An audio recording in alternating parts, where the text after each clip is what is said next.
We got a lot of guys that put their hands up. They're offended when you coach them. I'm not talking about the freshmen. I'm talking about in general. He was named Nitro, and he got reckless driving at speed.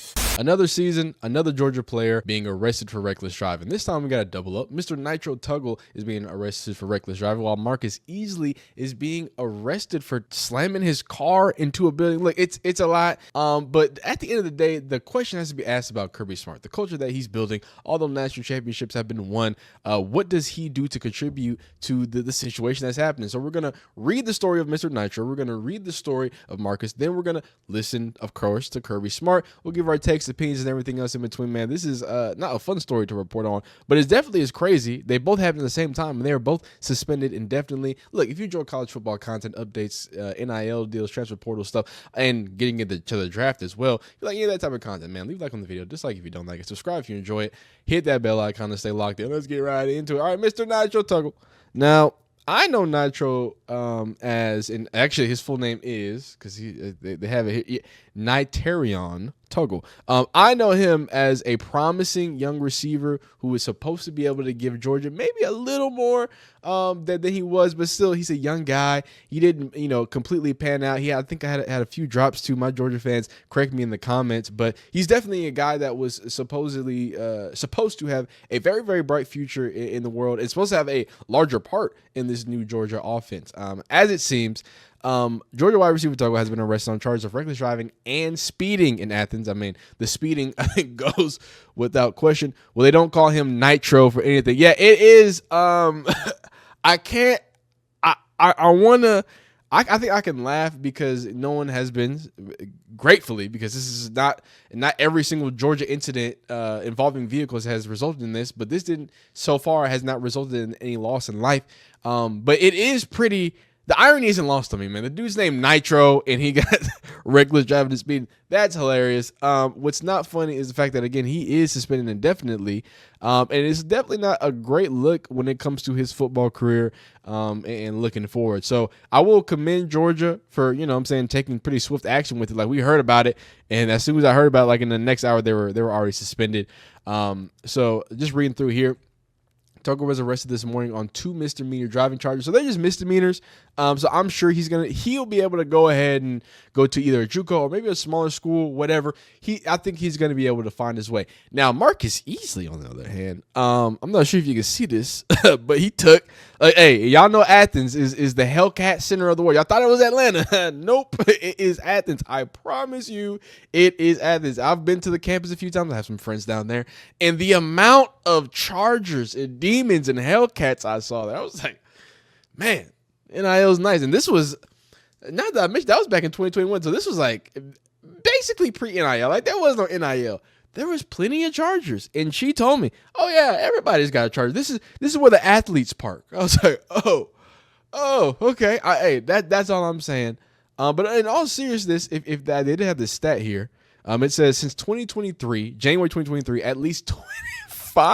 Dog, that sounds comically insane. 25 UGA players have faced arrests related to speeding, DUI, and or reckless driving. I had the Google AI do this, so take this with a grain of salt. But the University of Georgia football program has faced a significant number of driving-related incidents.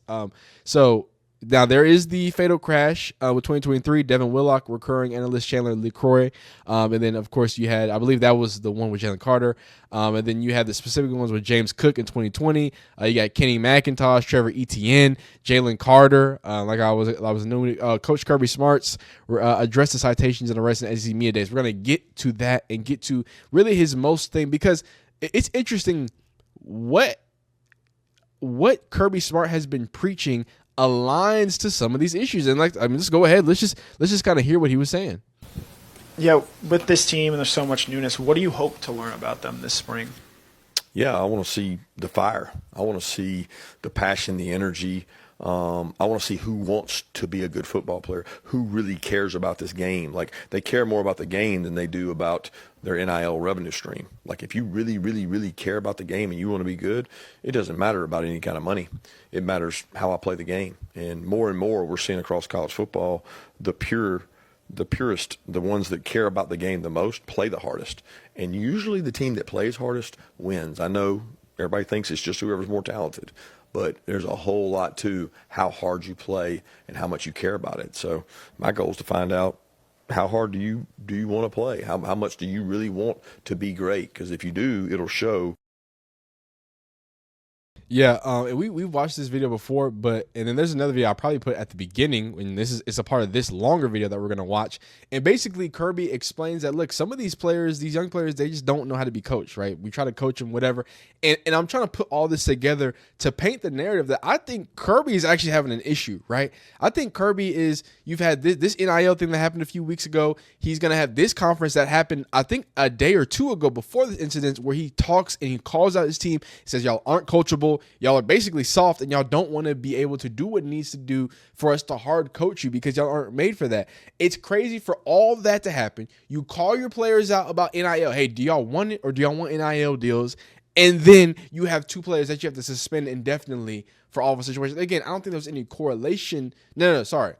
There is correlation. The correlation is a coach speak. If you've ever been on the team, he's not just talking about, when he's talking about people not being coachable, NIL stuff, he's not just talking about NIL stuff. He is talking about people acting out.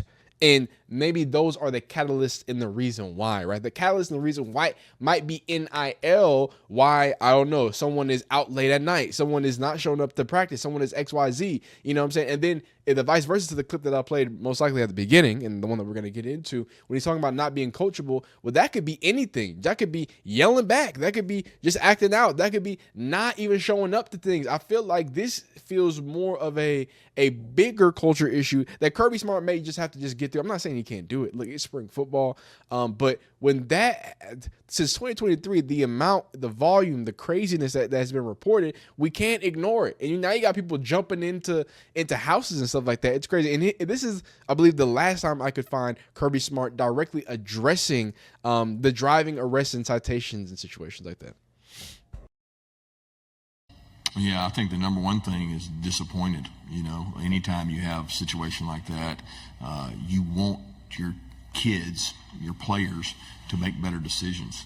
And I always say you can't be outcome related, and I'm very disappointed in the outcomes, but I am very pleased with our process we've put in terms of education, driver safety, requiring defensive driving, education, talking about it, having leaders stand up and talk about it, bringing speakers in and talk about it, suspending players, dismissing players, which we've done. I don't know to this point any coach in college football that suspended a player for a driving citation. We have. And we've also dismissed players based on driving citations. I'm gonna have to stop you. And first off, Georgia's not the only team that's even dealt. I'm not, because of what I'm about to say. But no team has had 25 since January 2023, Kirby, and none have had. I don't think have had now multiple nights. This is multiple nights. The Jalen Carter situation, sadly, the it was left in some fatalities, and then this situation where two completely different situations are happening. Mrs. Marques Easley smashed his vehicle into a residential area. Let's get into reading this, and then we're gonna get into Kirby Smart. And if we have time, we'll watch Nitro Tuggle, see what he did in high school, because that's the only film that we really have. Georgia sophomore wide receiver Nitro Tuggle was arrested overnight for speeding, maximum limits, and reckless driving, per the Athens-Clarke County Online Jail report. Per the report, Tuggle was arrested at 1:56 a.m. and was released at 3 o'clock in the morning, basically, this morning after posting a $26 bond. I mean, it's just misdemeanor, so you'd be all right. Last year saw Georgia players arrested on driving-related charges in September. Defensive back Daniel Harris was arrested by Athens-Clarke County on misdemeanor driving charges that included reckless driving, affixing material that reduced the visibility, so probably just putting on their flags and stuff on their windshield, proof of insurance, operating of an unregistered vehicle. Wow, okay, this one's crazy. Without a current license plate, a revalidation decal, and use of safety belts. Running back Trevor Etienne, I mean, you're going to be an NFL player. Offensive tackle Bo Hughley, wide receiver Sokovia White, and inside linebacker Smale Mundan were all arrested last year in separate incidents that resulted in charges that included reckless driving. Etienne served a 1-game suspension for his arrest. After catching 2 passes for 25 yards on only 8 snaps in the win over Tennessee, freshman Nitro Tuggle showed promising signs from his future in Georgia offense. Tuggle recently reflected on his first season at Georgia and his decision to stay put after initially announcing plans to enter the transfer portal. I forgot, and he's a transfer portal hopper. This is crazy. Dog could have hopped in the portal and got up out of there, man. Instead, you got hit with the Athens County bug, dog. I'm very excited because it's a family here, and I love the coaches and how they believe in me and stuff like that. So that's one of the reasons why I didn't leave, Tuggle said in January. And, you know, the opportunity here is great. A great opportunity for me to play and continue my name and legacy here. Tuggle played in 6 games during the regular season as well as the SEC Championship. Gosh darn it. My Horns couldn't do it. 3 catches, 34 yards this year. Smart discussed Tuggle following the Tennessee game. Nitro's responded well. This is Kirby. He's worked hard. He had a good practice today. Smart during his season. I think that he gained some confidence from that because he went against a really good defense and he did some nice things. But I mean, he goes against a good defense every day in practice, and there's times that he's been frustrated. I mean, he would tell you openly that he wants to play. He wants to help. All freshmen want to play. Tuggle played a season-high 19 snaps against UMass, but did not make a reception. He would play 3 snaps in Georgia Tech and 3 snaps against Texas. Hook him. Tuggle had 6 snaps in the Tennessee Tech game, in which he had 9-yard reception. Quarterback Dalen Everett spoke highly of Tuggle during the lead-up to UMass game. I'm not going to read all of that in particular because I want to get into this situation. So 2 Georgia football players have been suspended indefinitely by head coach Kirby Smart. Both players have recent driving-related incidents with receiver Nitro Tuggle and offensive lineman Marques Easley. Okay, so the news of Tuggle broke Thursday morning, yada, yada, yada. Easley, on the other hand, was reportedly involved in a crash at a residential location. According to Mark Weiser of the Athens Banner Herald, a white Dodge Challenger, lost control and left the roadway, hitting a power distribution box. Wow. In the front, the car also hit 2 other vehicles and continued on its path. The 2 driving-related incidents followed a string of similar car arrests the Bulldogs experienced over the last several off-seasons. Last July, the Atlanta Journal-Constitution released a report revealing Georgia players were involved in 24 or 25 incidents since January of 2023. That is 2 years, ladies and gentlemen. We are in 2025. That's a whole lot of incidents. So what does Kirby Smart have to say for himself in general? Again, this is the same interview, basically, where he kind of just displayed his, I wouldn't say issue, but more so calling out of certain young people who just really weren't there to do the elite things that they needed to do. So here's Kirby Smart addressing the media and just coming right out and expressing some issues with his team right before this craziness happened. Any questions? I was waiting on the players. What do y'all want, guys? I mean, save me some time here. I can go home. Hey, Coach, how was the first week of practice, and what were your initial takeaways? Long way from good. We are a work in progress. We have the least number of players who have gone through 3 spring practices since I've been here. So that should tell you something. I asked the guys to stand up who have practiced at least 3 spring practices. So this obviously would make their 4th, and there was basically nobody standing. We just don't. We have a very young, inexperienced group. We really can't practice to our standard because they're all tired. So like we go to practice and it's like great energy, great in shorts, guys learn what to do, and then we start going and it's like they can't go. I'm tired. So we got to do a better job getting them in shape. We got to probably simplify some to get guys just to go play and not be thinking out there. But a lot of young players, and I need the older players. I mean, old to me is year 2, year 3. That's old to lead the year 1 guys, because I feel like half the roster is in their first season at Georgia, not necessarily their first season of college, but their first season at Georgia, and it's been tough. So we got a long way to go, but I am optimistic. We do have good kids, and they do work hard. It almost may be too early to be asking this, but what have you seen from the freshman wide receivers through a few short practices? They got to get in shape. They're constantly tired at practice. They got their hands on their hips, exhausted. I think there's a little anxiety in that.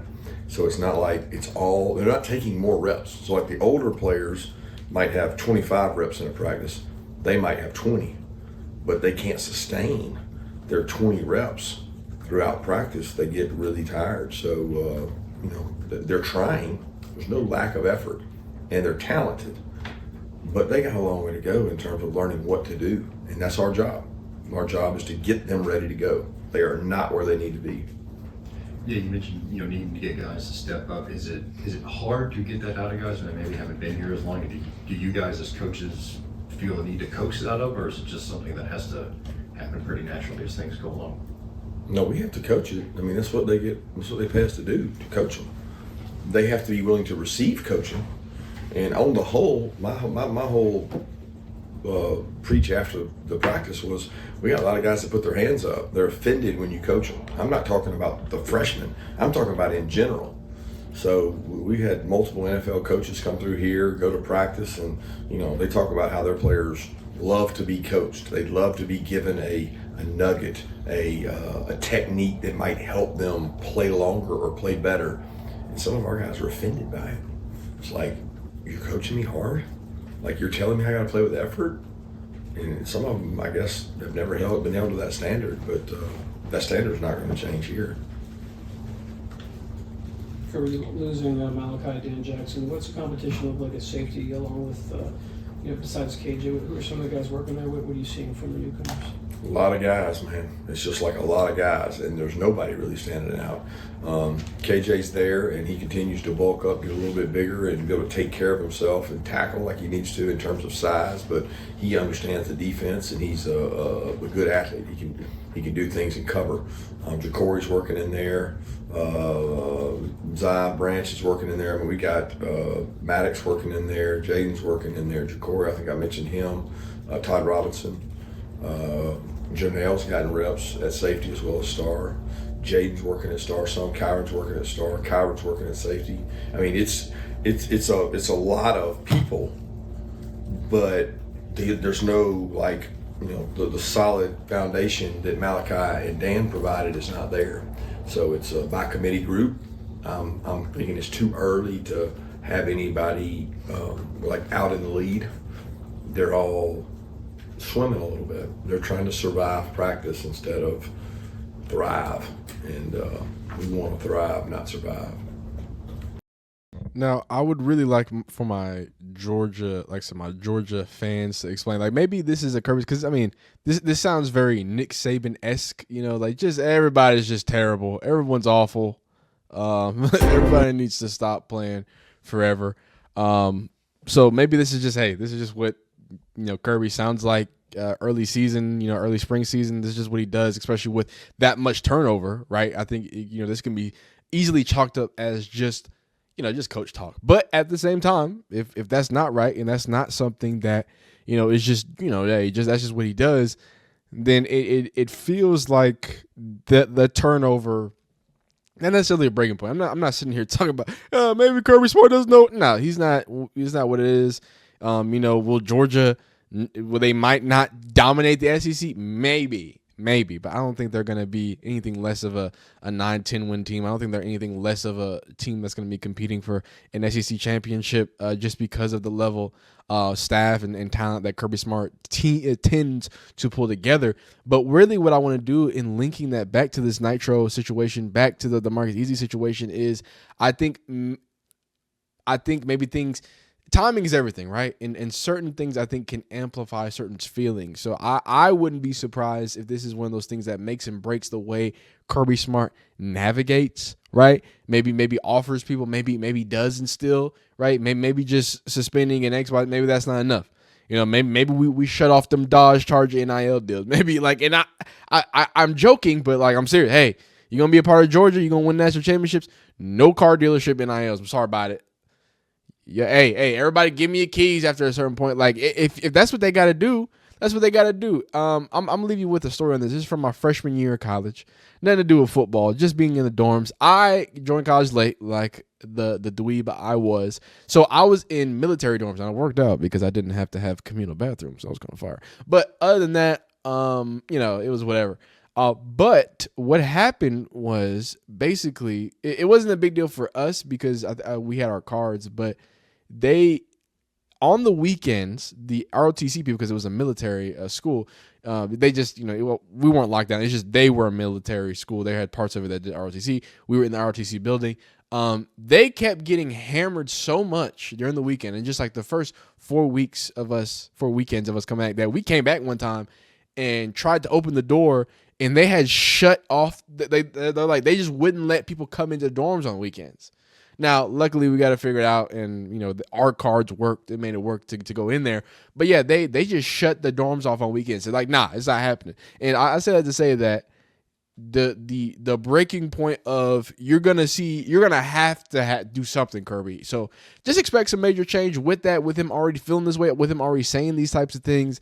I thought Georgia's biggest problem was going to be a quarterback battle, not that keeping players safe and keeping players on the field. But hey, man, crazy times we live in. But hey, I'm gonna wrap it up here. Like the video if you like it, dislike if you don't like it. Subscribe if you enjoy college football content coverage, news, transfer portal stuff, NIL things. Man, the portal's already crazy, and it's not even technically open. I haven't made another video yet, but people are already committing. Bill Belichick got him one, so y'all comment down below if there's anything specific you want to see. I'll let you next time, man. Y'all be great. Peace.